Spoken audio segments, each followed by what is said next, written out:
দুর্নীতির বিরুদ্ধে সামাজিক সচেতনতা বাড়াতে এবং দুর্নীতি প্রতিরোধে কুমিল্লায় গণশুনানি চলছে।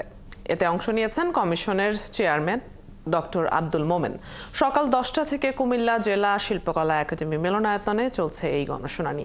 সেখানে আছেন আমাদের সহকর্মী এনামুল হক, তার কাছ থেকে জেনে নেব খবরাখবর। এনামুল, গণশুনানিতে এখন কি হচ্ছে, কারা অংশ নিয়েছেন এই শুনানিতে?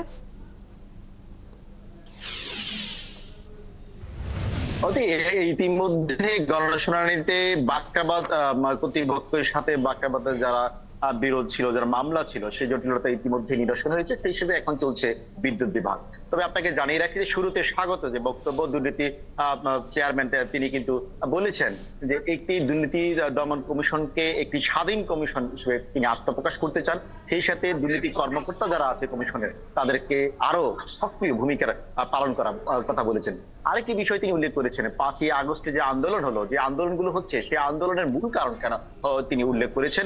যেখানে অবিচার যেখানে হচ্ছে সমাজে, সেই অবিচারটা পুরোদমে লালন করার মূল বীজটাই হচ্ছে দুর্নীতি।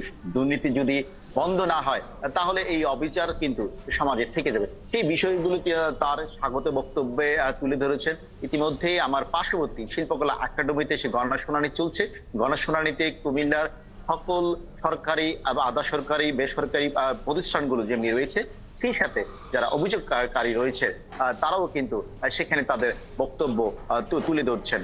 এবং সেই বক্তব্য দুর্নীতি দমন কমিশনের এই গণশুনানি একটি 170তম এই গণশুনানি। কিন্তু এই গণশুনানিতে ইতিমধ্যে ব্যাপক সাড়া মিলেছে এবং সেইখানে দুর্নীতির যে চিত্রগুলো তুলে ধরছেন, যে মানুষগুলো যে অভিযোগ চিঠি আকারে যে অভিযোগ করেছেন, বারবার দুর্নীতি যে কথাগুলো বলছেন যে